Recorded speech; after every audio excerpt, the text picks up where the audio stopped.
Good day, everyone. I am Arlene Emblimbaro from FM4A. My assigned topic is all about aligning business objectives with risk appetite and tolerance. To give an overview about this, aligning business objectives with risk appetite and tolerance is a critical strategic process that ensures an organization's pursuit of goals is consistent with its willingness and capacity to take on risk.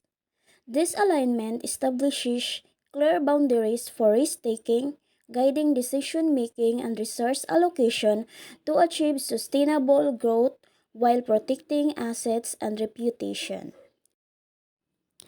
It means that a company should take calculated risks that match its goals and comfort level to grow sustainably while protecting what has built.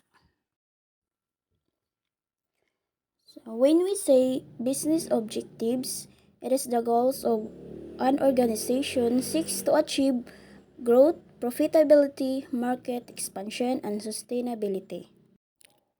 So, business objectives are what a company wants to achieve to be successful, like making more money, getting bigger, or lasting a long time. So, when we see growth, it is getting bigger by selling more, opening new locations, or reaching more customers. And profitability is making more money than you spend so the company can keep running and growing. Then, market expansion is reaching new customers and markets either in the country or internationally. And the last one is the sustainability. It is making sure that a company can keep doing business for a long time without hurting the environment or using up all the resources. So now let's proceed to risk appetite and risk tolerance. So risk appetite is the amount and type of risk of an organization is willing to pursue or retain in order to achieve its objective. So it means that how much risk a company is willing to take to reach its goals. Then risk tolerance is the specific acceptable variation in performance relative to achieving those objectives, essentially the boundaries within which the organization expect to operate. So it is how much a company can handle when things don't go as planned while trying to reach those goals. Now let's move on to the importance of alignment, why business objectives should align with risk appetite and tolerance. So first is ensures strategic decision making and consistent with risk profile. So helps avoid taking risks that could derail objectives or being too risk averse and missing opportunities. So it means that making sure the big decisions match the company risk comfort zone. So they don't take chances that are too dangerous or miss out on good opportunities by being too scared. Next, enhances governance. Board and senior management have clarity about what is acceptable risk versus what requires mitigation. So it means that the people in charge know exactly what kind of risks are okay and what needs to be controlled or reduced. Next is improves resource allocation. Efforts are focused on the most critical risk areas relative to business goals. So it means that putting time and money into the areas where reach are most important for reaching the company's goal. So next is build risk aware culture. It helps all level of organization understand where risk lies, their responsibilities and limits. So it means that everyone in the company knows about the risks involved, what they should do about them and what they're not allowed to do. And the last one is proper alignment ensures decisions balance value creation and protection, enabling sustainable growth. So when everything is in sync, the company can make choices that both create value and protect what they have, leading to growth that lasts. So those are the importance of alignment. Now let's move on to how to align business objectives with risk appetites and tolerance. So there are 7 steps in aligning business objectives with risk appetites and tolerance. So first is establish clear business objectives. So in step 1, it involves strategic, operational, compliance, financial, growth, innovation goals must be specific, measurable, and time bound. Then we should know exactly what the company wants to achieve. Example is mag-increase iyang sales by 20% in the next year. So the second one is understand internal and external context. So this involves the market conditions, regulatory environment, stakeholders' expectations, financial capacity, past risk experience. So this shapes feasible and prudent appetite tolerance. So dito is we should look at what's happening inside the company and outside to see what could affect the goals.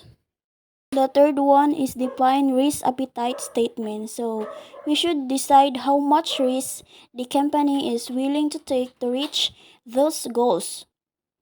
So the fourth steps translate into risk tolerance. So you should set specific limits on how much things can go wrong before it's a problem. Example is we are okay with losing up to 5% of our investment in a new market. So the fifth one is integrate into decision making and planning. So this should use the risk appetite and tolerance as a guide when making choices and creating plans. Then in the 6 steps, monitor, report, and enforce.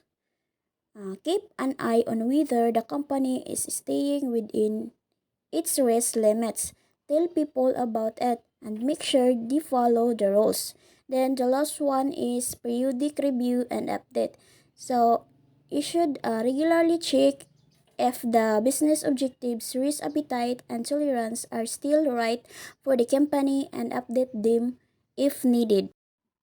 And now let's move on to the challenges and considerations when aligning business objectives with risk appetites and tolerance. So the first challenges and considerations is ambiguity and definitions. So many organizations confuse risk appetite and risk tolerance. Clarity is important to avoid misalignment. So dito, it's easy to mix up how much risk you're willing to take appetite with how much you can handle when things go wrong or tolerance. So if these aren't clearly defined, the company might take on too much risk or to be too cautious. Then the second one is quantifications difficulties. So some risk categories are hard to quantify. Balancing qualitative and quantitative measures is necessary.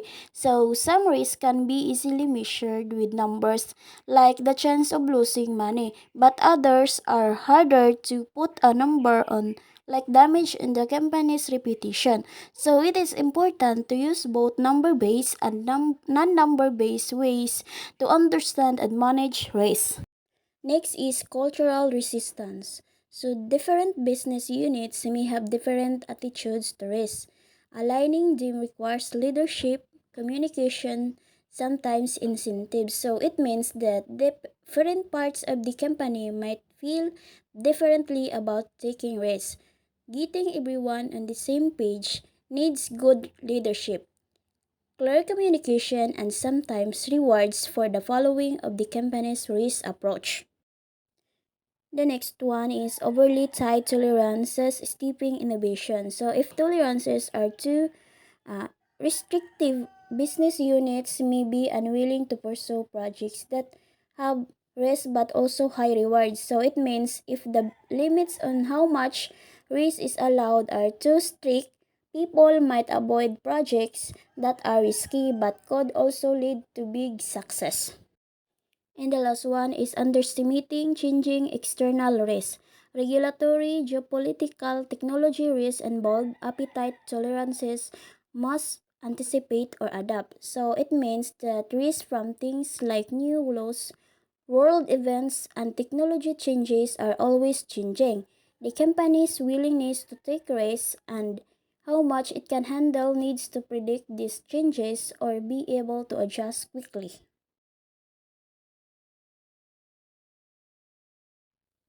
And that's all. Thank you.